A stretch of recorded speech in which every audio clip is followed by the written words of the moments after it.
दिल्ली चुनाव के लिए पीएम मोदी ने शंखनाद कर दिया है। दिल्ली के अशोक विहार की रैली में पीएम मोदी ने आम आदमी पार्टी के संयोजक और दिल्ली के पूर्व मुख्यमंत्री अरविंद केजरीवाल पर भी इशारों में तंज कसा।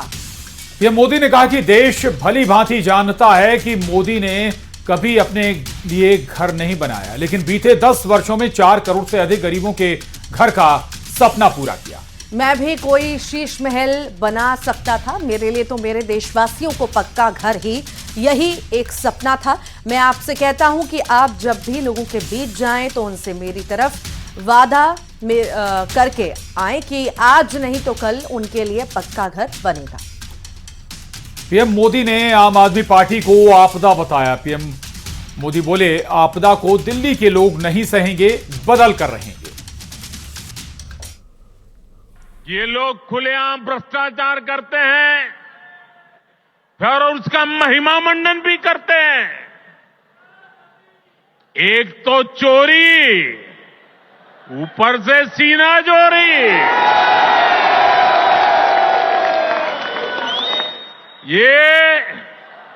ये आपदा दिल्ली पर आई है और इसलिए दिल्ली वालों ने आपदा के विरुद्ध जंग छेड़ दी है। दिल्ली का वोटर दिल्ली को आपदा से मुक्त करने की ठान चुका है।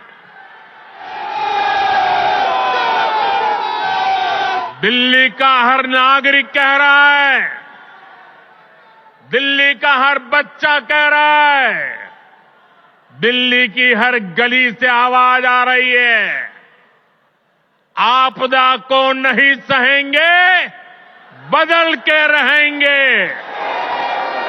आपदा को नहीं सहेंगे, आपदा को नहीं सहेंगे।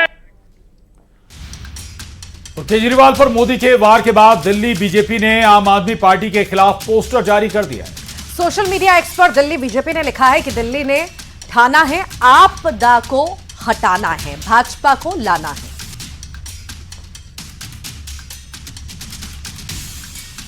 ये पोस्टर है और जो पीएम मोदी की रैली के बाद दरअसल बीजेपी ने पोस्टर जारी किया है। दिल्ली ने ठाना है, आप यानी आम आदमी पार्टी, आपदा को हटाना है, बीजेपी को लाना है। और उधर पीएम मोदी के आरोपों पर अरविंद केजरीवाल ने पलटवार किया। केजरीवाल ने पीएम मोदी की ओर से लगाए गए आरोपों पर क्या कुछ कहा है, आइए आपको सुनवाते हैं। कई बार उन्होंने कहा दिल्ली में आपदा आई हुई है, दिल्ली में आपदा दिल्ली में नहीं आई, आपदा भाजपा में आई हुई है। 3 तरह की आपदा भाजपा में आई हुई है। पहली आपदा, भाजपा के पास सीएम चेहरा नहीं है। दूसरी आपदा, भाजपा के पास नैरेटिव नहीं है, उन्हें पता ही नहीं चुनाव किस मुद्दे पे लड़ना है। तीसरी आपदा, भाजपा के पास कोई भी एजेंडा नहीं है इस चुनाव के लिए। तो 3 आपदा भाजपा के अंदर आई हुई है।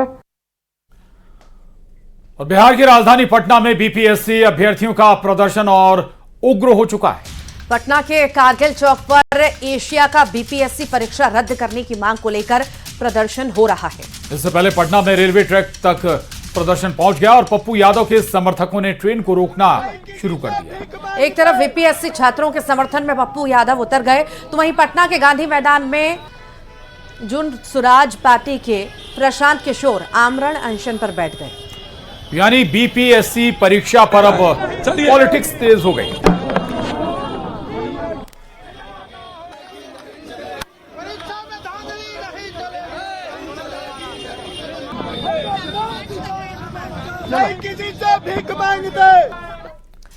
धार का पीथमपुर जो इस वक्त सुर्खियों में है, वजह है सड़क पर लोग, हंगामा और विरोध। क्योंकि भोपाल गैस त्रासदी का जहरीला कचरा पीथमपुर में जलाया जाएगा, जिसको लेकर लोगों ने जमकर हंगामा किया। गुरुवार को कचरा पहुंचा और लोगों का प्रदर्शन यहां पर शुरू हो गया। लोगों की एक ही मांग है, जहरीला कचरा यहां नहीं जलेगा और इस जहर को जहां से लाया गया है वहीं जलाया जाए। हंगामा और विरोध इतना हुआ कि पेट्रोल छिड़क कर आत्मदाह की नौबत तक आन पड़ी। पुलिस ने लाठीचार्ज कर लोगों को खदेड़ा है तो लोगों में गुस्सा भी है। धार के पीथमपुर में क्या आखिर चल रहा है, इस पे आपको रिपोर्ट भी दिखाते हैं।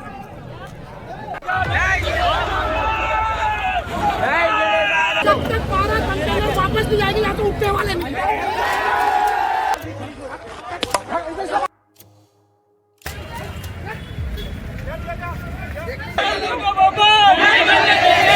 कचरे पर कोहराम, शुरू नया संग्राम।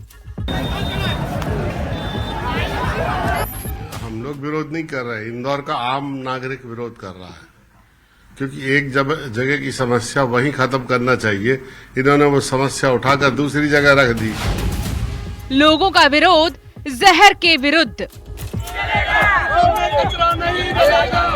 को मार रहे, जब हम विरोध कर रहे हैं तो हमको मारा जा रहा है। वहाँ का कचरा वहीं क्यों नहीं जला रहे? हमारे बच्चों और सबका क्या होगा? सड़कों पर प्रदर्शन, जंग का ऐलान।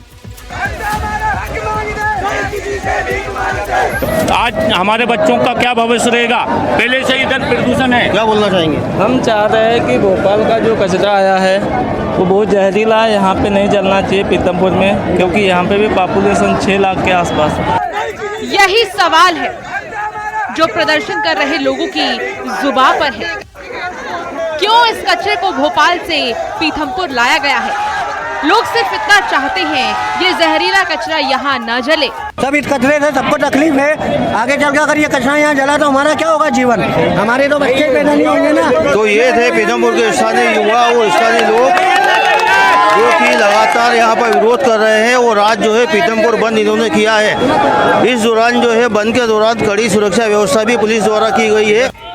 सड़क पर लोगों ने विरोध जताया, पेट्रोल छिड़ककर आत्मदाह की कोशिश भी की, जिसमें 2 युवक झुलस गए। प्रदर्शन बढ़ा तो पुलिस ने लाठी चार्ज कर लोगों को खदेड़ा। इंदौर कांग्रेस सेवा दल ने मुख्यमंत्री को पत्र लिखा है, जिसमें पीथमपुर का नाम यमराजपुर रखने की मांग की है। लोगों का कहना है कि अगर जहरीला कचरा जलाया गया तो पीथमपुर यमराजपुर बन जाएगा।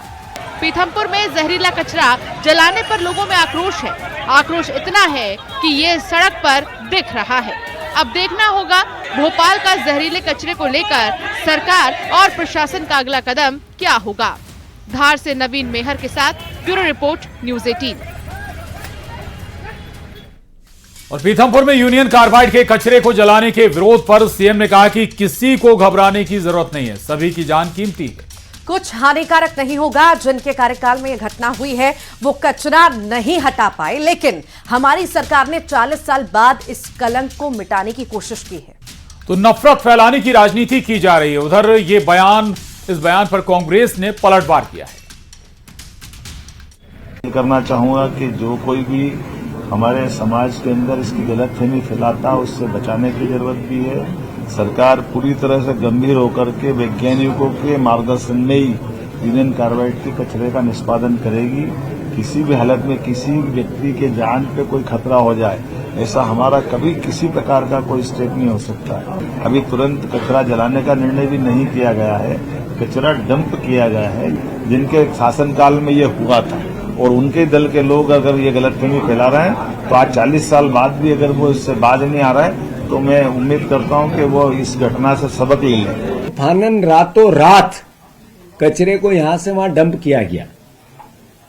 एक ही 9 बजे रात को पता चला कि कचरा जाएगा और मीडिया ने रात में विजुअल लिए। उससे पहले कोई सरकार का किसी प्रकार का किसी जनप्रतिनिधि को, किसी अधिकारी को, कोई मीडिया डोमेन में, पब्लिक डोमेन में कोई किसी प्रकार का संकेत नहीं दिया गया। ये चोरी क्यों?